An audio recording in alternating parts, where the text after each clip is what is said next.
আজি ডিব্ৰুগড় জিলাৰ বৰবৰা চাহ বাগিচা খেলপথাৰত পোনপ্ৰথমবাৰৰ বাবে ৰাষ্ট্ৰীয় শ্বহীদ বিৰছা মুণ্ডা সোঁৱৰণী ডিব্ৰুগড় জিলা ভিত্তিত আৰ্চাৰী প্ৰতিযোগিতা আজি বৰবৰা চাহ বাগিচা খেলপথাৰত অনুষ্ঠিত হৈছে। আজি এই প্ৰতিযোগিতাত আমাৰ ডিব্ৰুগড় জিলাৰ যি আৰ্চাৰী প্ৰশিক্ষণ শিবিৰৰ পৰা 205 গৰাকী খেলুৱৈ অংশগ্ৰহণ কৰিছে আৰু ভাল লাগিছে। এই আজি 3টা কেটেগৰীত খেলটো অনুষ্ঠিত হৈছে। ইণ্ডিয়ান ৰাউণ্ডৰ খেল আমাৰ আণ্ডাৰ 10, আণ্ডাৰ 13 আৰু আণ্ডাৰ 15। গতিকে ইয়াৰ পৰাই আমি এটা সময়ত আমাৰ আশাবাদী যে এই প্ৰতিযোগিতাৰ পৰাই অসমত এগৰাকী ভাল আৰ্চাৰী ক্ৰীড়াবিদ এটা জন্ম হ'ব। আৰু বিশেষকৈ এই অনুষ্ঠানটো আয়োজন কৰাৰ ক্ষেত্ৰত আমাৰ ডিব্ৰুগড় জিলা প্ৰশাসন, অসীম হাজৰিকা অনুৰাগী, ডিব্ৰুগড় লায়ন্স ক্লাব আৰু ডিব্ৰুগড় জিলা ক্ৰীড়াখণ্ড প্ৰমুখে কৰি আমাৰ এই বৰবৰা অঞ্চলৰ বিভিন্ন ৰাইজৰ সহযোগিতা আছে। আৰু আমি আশাবাদী যে আমাৰ উজনি অসম আৰ্চাৰী একাডেমীৰ বিশেষকৈ আমাক অসমৰ মাননীয় মুখ্যমন্ত্ৰী ডক্টৰ হিমন্ত বিশ্ব শৰ্মা ছাৰ আৰু জিলা প্ৰশাসনৰ ফুল ছাপোৰ্টত আমি যি আজি 50 বছৰ আগত যি আৰ্চাৰী খেলটো ডিব্ৰুগড়ত জন্ম হৈছিলে, বহু বছৰ মূৰত বিৰতিৰ পিছত পুনৰ আমি ডিব্ৰুগড় বৰবৰা পাই এই খেলৰ পুনৰ আমি সৃষ্টি কৰিছোঁ। আৰু এই সৃষ্টি কৰাৰ আঁৰত আমাৰ সাংবাদিক বন্ধুসকলৰ বিশেষ অৰিহণা আছে, ডিব্ৰুগড় জিলাৰ ৰাইজৰ বিশেষ অৰিহণা আছে।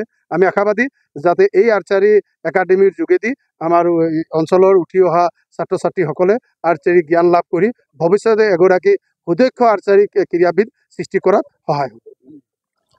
আজি খোৱাং সমষ্টিৰ বৰবৰুৱা পূজা খেলপথাৰত উজনি অসমৰ আৰ্চাৰী একাডেমী উদ্যোগত আৰু আমাৰ বৰবৰুৱা লেপটকটা ক্ৰীড়া সন্থাৰ উদ্যোগ আৰু ডিব্ৰুগড় জিলা ক্ৰীড়া সন্থা আৰু আমাৰ লায়ন্স ক্লাব আৰু অসীম হাজৰিকা অনুৰাগী মঞ্চৰ উদ্যোগত প্ৰায় 20 দিনীয়াকৈ এখন আৰ্চাৰী কৰ্মশালা হৈ আছিল।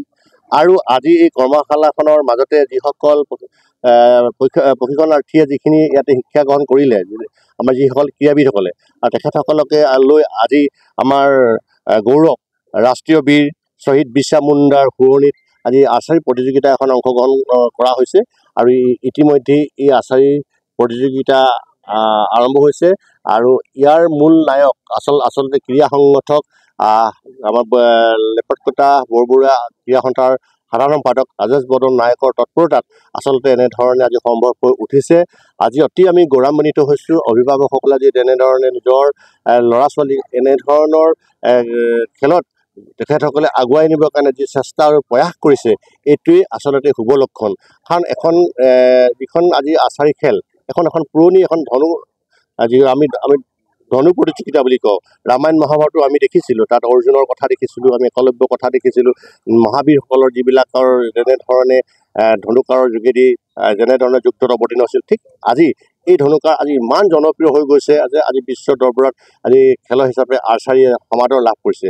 আৰু তেনে সময়ত আজি ডিব্ৰুগড়ত পোনপ্ৰথমবাৰৰ বাবে এনেধৰণে আৰ্চাৰী কৰ্মশালাৰ যোগেদি আমাৰ উঠি অহা নৱপ্ৰজন্মৰ বহু খেলুৱৈক উৎসাহ যোগাইছে, উদ্দীপনা যোগাইছে, প্ৰেৰণা যোগাইছে। তেখেতসকলৰ যাতে ভৱিষ্যতৰ দিনত ক্ৰীড়াৰ যোগেদি নিজৰ জীৱনক প্ৰতিষ্ঠিত কৰাৰ লগতে আমাৰ সমাজখনক, দেশখনক গৌৰৱান্বিত কৰিবৰ কাৰণে সম্ভৱ হ'ব। আৰু এই ক্ৰীড়াৰ মাধ্যমেৰে আমি এখন সুন্দৰ এখন সমাজো নিৰ্মাণ কৰিব পাৰিম।